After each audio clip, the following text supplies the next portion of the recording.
is Robin from Rainbow Gardens, and we are here with our very own Laura Jarvis, and she's going to talk to us today about seed planting. There are so many people always want to know how to start seeds. It's not really complicated, but there's a few do's and don'ts, and we are right now coming up on January, which is going to be planting time for our annuals and some of our tomatoes, peppers, and things that we can plant in the garden. When I pick my tomatoes, I want varieties that my family enjoys. The same thing with the annuals.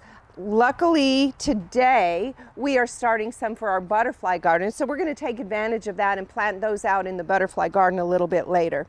So I think the number one thing that people do wrong when they're planting seeds is they plant them too deep. They think the seeds need to go down in underneath our soil, and that's not so. The larger seeds like beans and peas and cucumbers, squash, melons, stuff like that, they're larger seeds.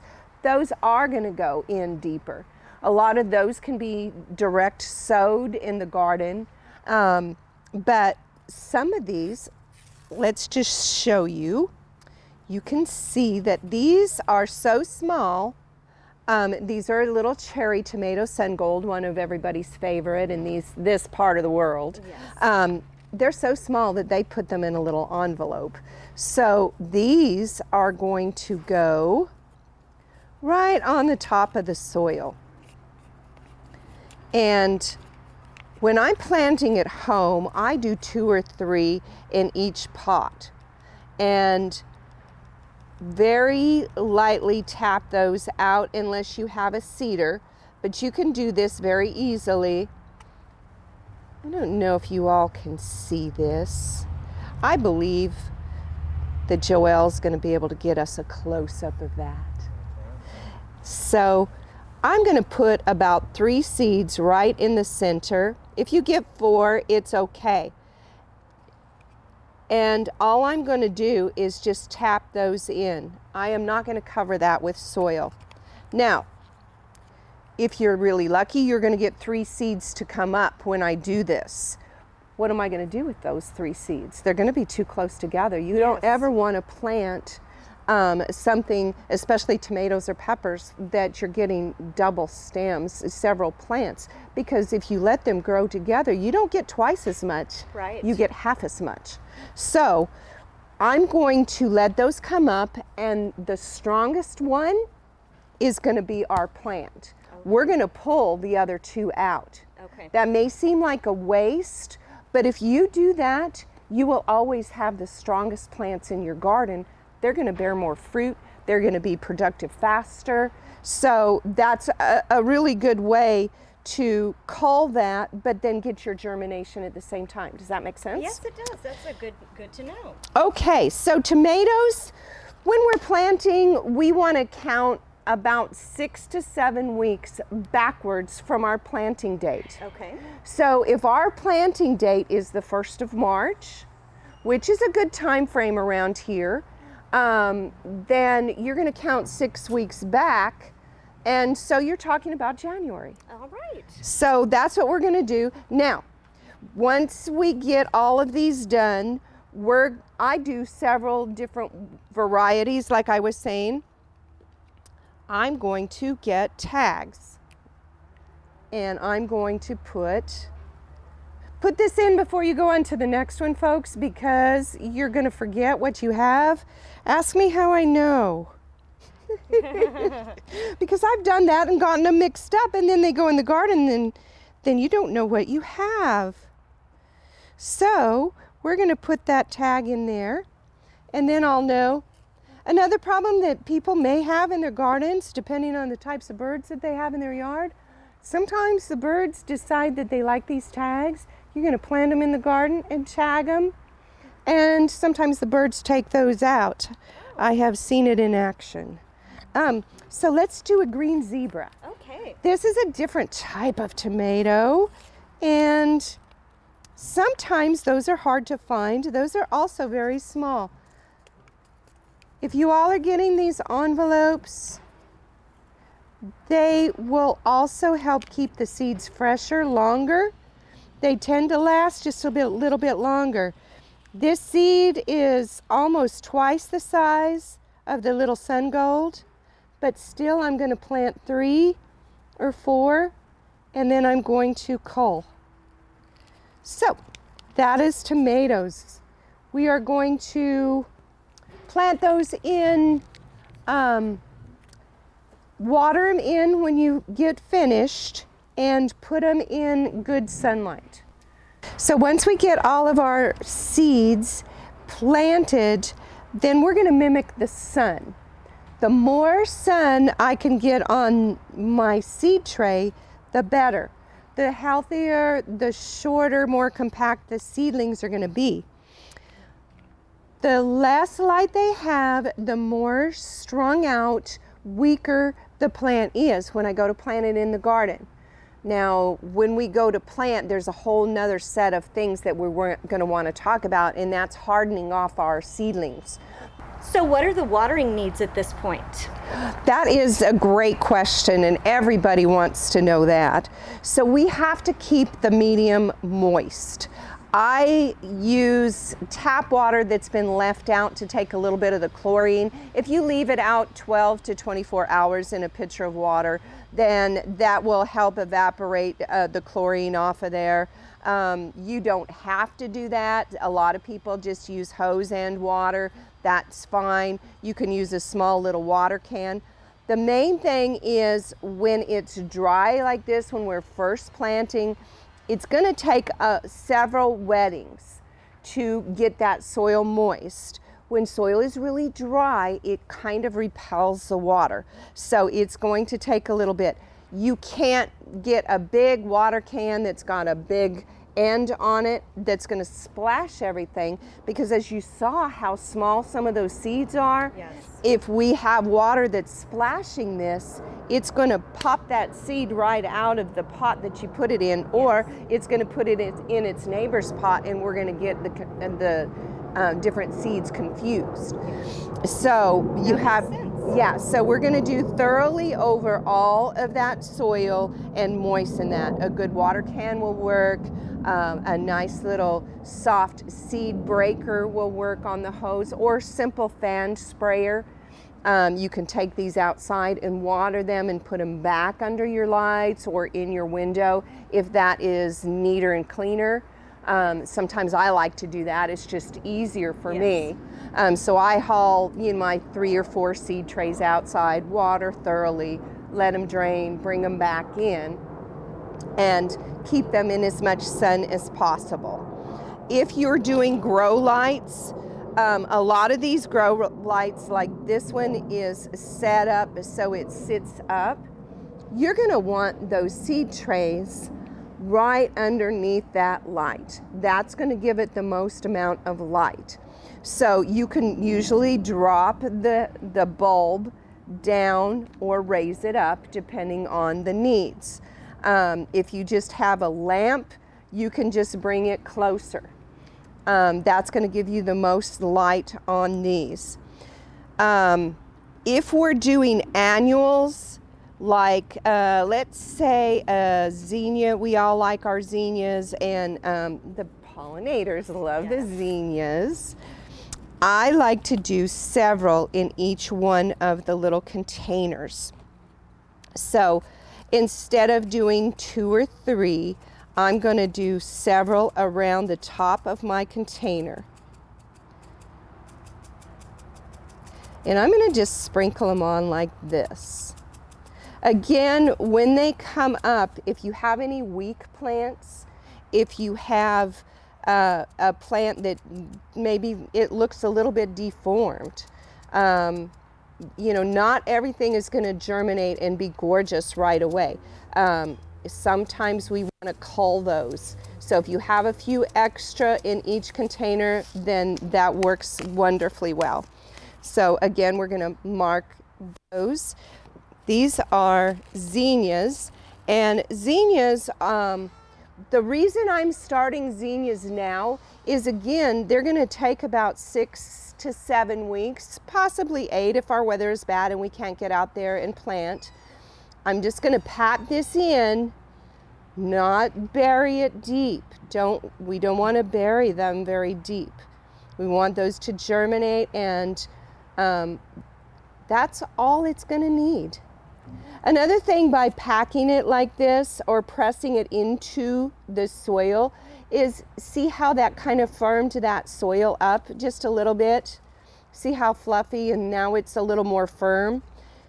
That will help when you water it for that soil not to be splashed out or displaced. So I just like to press that in, then I'll water it in. Okay, so let's try a pepper. We want to see what a pepper looks like. A pepper seed is a little larger than your tomato seeds, but the peppers take a lot longer. Okay. They like a little bit more heat, and they're going to take longer to germinate. A good tomato seed that is a healthy starting seed will take approximately a week, maybe 10 days to come up. Okay. If it's coming up longer than that, the seed might be old. Okay. These peppers are going to take about 15 days or so. Days. Okay. Now, another thing that works really, really well is if you have a heat mat.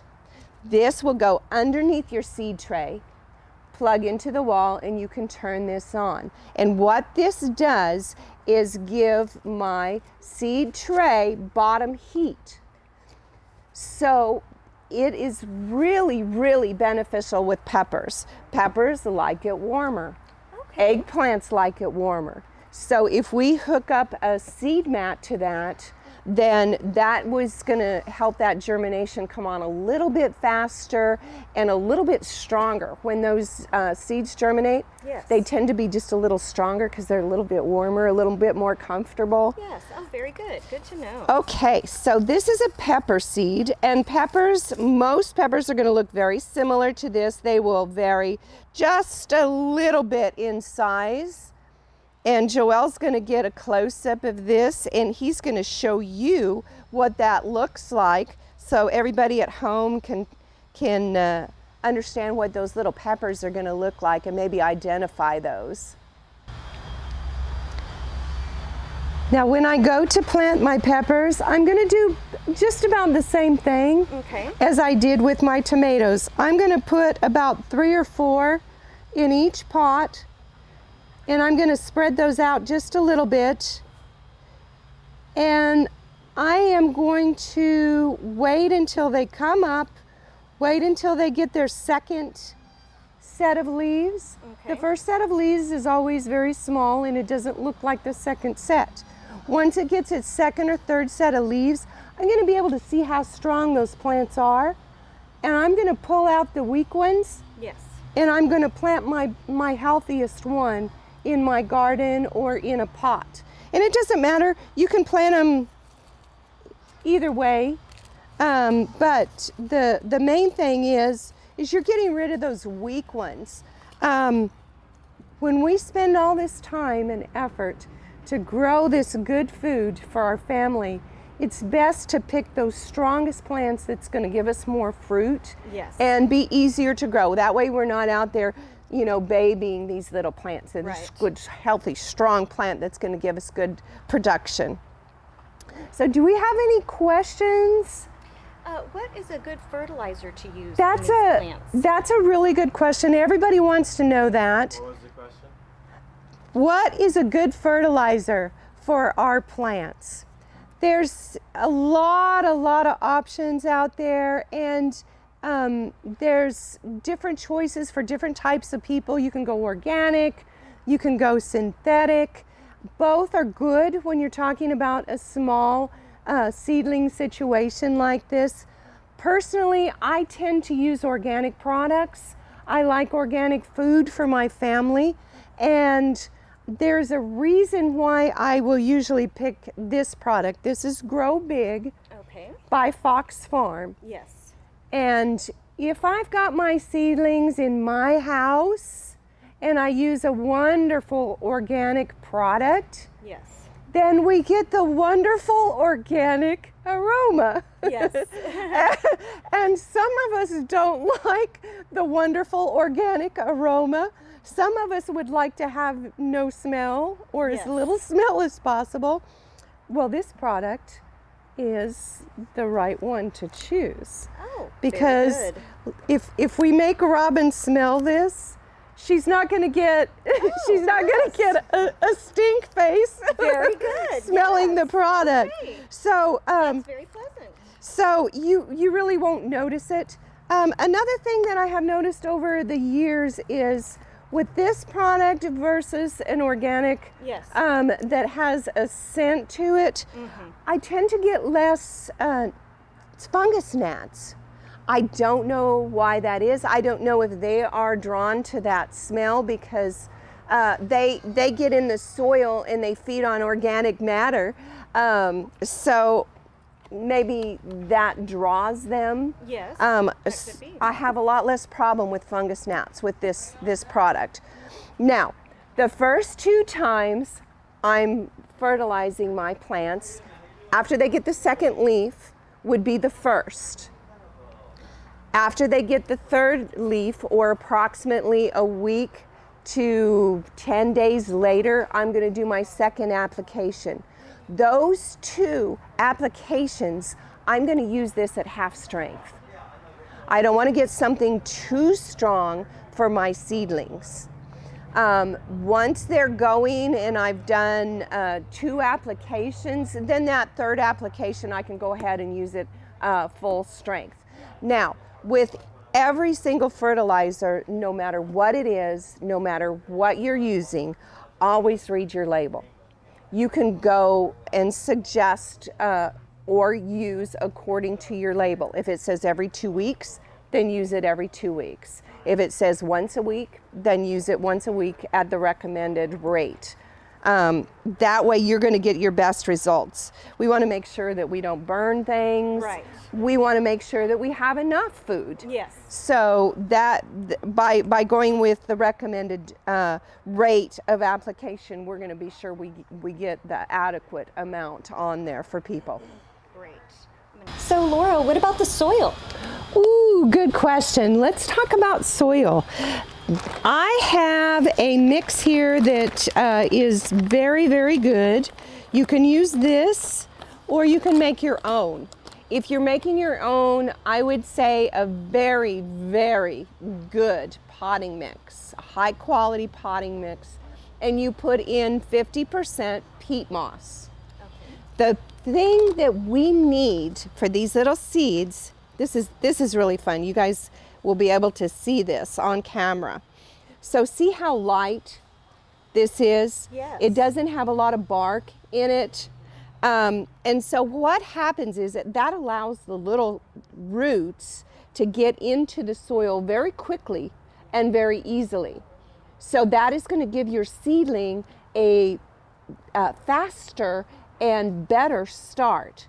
If it's got a bad soil, it might hold too much moisture, it might get dry too fast. Those little hair roots that are the first ones to come out may hit little things in the soil that are too large, and then that root has to go around it. So the finer this soil is, the better it is for that seedling.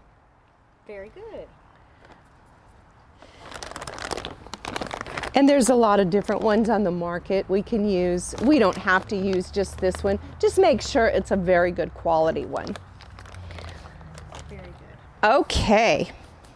So let's talk about different types of containers that we can use.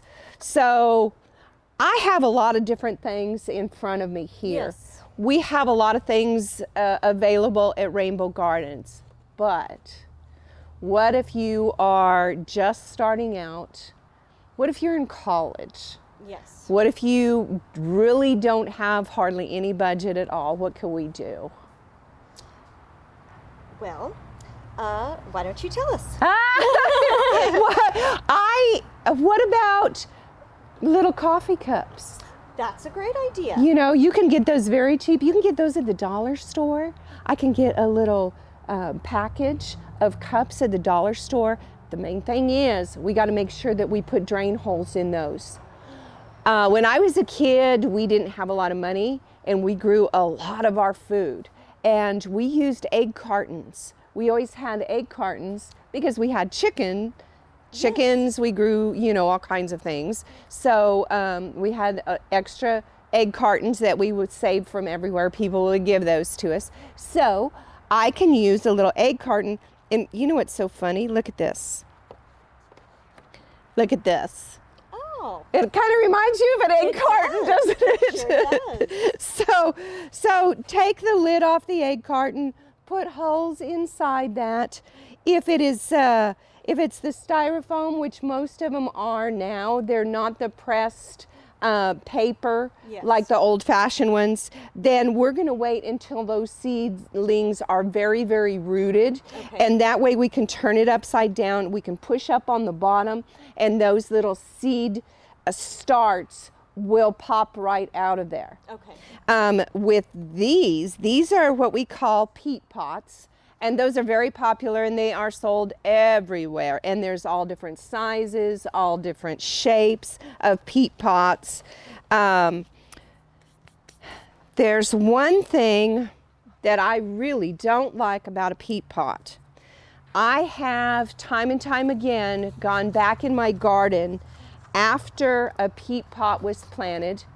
For those who don't know, a peat pot is recommended that you take your starch, your plant start, and plant that right in the ground. Oh, okay. What I don't like about this is after the season is over, I have pulled those plants out and I am seeing this same root ball pulled out of the ground after 5 months or 6 months of growth. I should not see any of this. Right. So what I've been told all this time about peat pots, you just plant that in the ground and the roots go right through. I'm sorry, but that hinders my root system. Yes. And so over the years, I have started taking the peat off. Now, don't cringe. I know a lot of people, oh no, you're tearing those roots. Right. But at least these roots are going to be able to get out now into the soil around them. So they'll be able to spread and grow. Exactly, and be stronger. Yes. And in San Antonio, we have to have good root systems on these little guys because when it gets hot here, it gets hot fast. Yes, and these does. have to have a good root system to be able to absorb all of the nutrients and all of the moisture needed to get through our hot days. That is correct. So now that I have that peeled off, if you all have compost bins, you can throw that in the compost bin. If not, you can throw that away.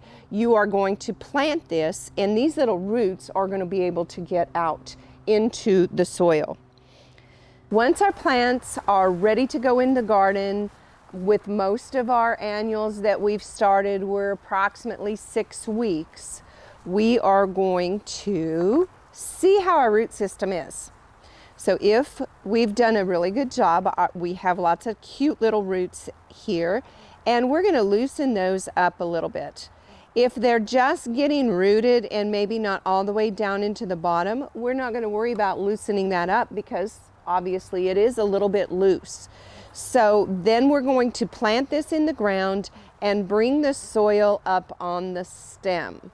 It depends on the type of plant. Your squash, cucumbers, tomatoes, we want to bring the soil up and then pack that nice and firm around that stem so your plant stands up nice and straight.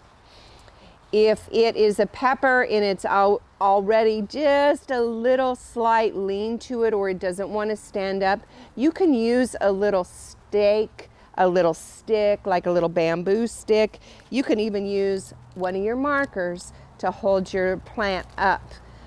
It will get a lot sturdier after about a week to 2 weeks outside. One of our biggest enemies of newly planted vegetables is the wind. So if we're having any kind of winds, 15 miles an hour or more, we want to make sure that we've got a little bit of protection some way, or have these guys staked. I like to put things around them to protect them. Cut out old nursery cans, old pop bottles, milk jugs. You can cut the top and the bottom off of those and just plant that in around that plant.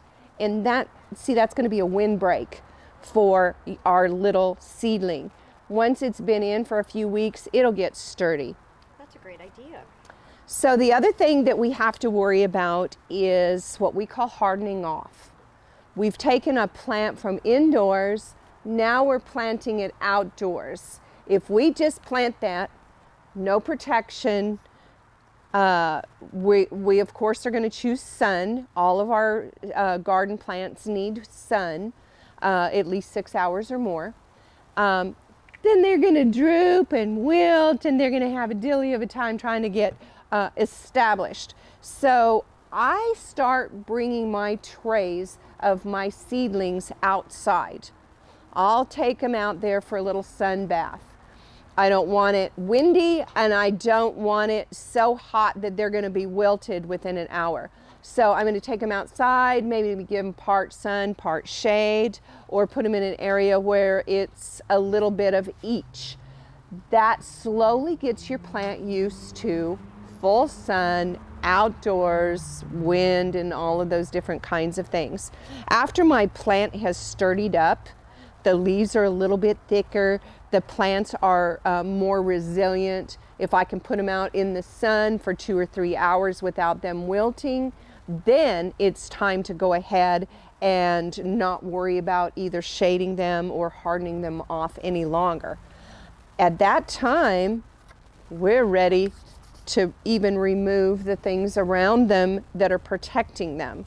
So then that plant is going to take off. We're on a regular fertilizer schedule, and it won't be long until you're starting to see the little tomatoes form, some of our little peppers forming on there, and then we get all excited and we can't wait.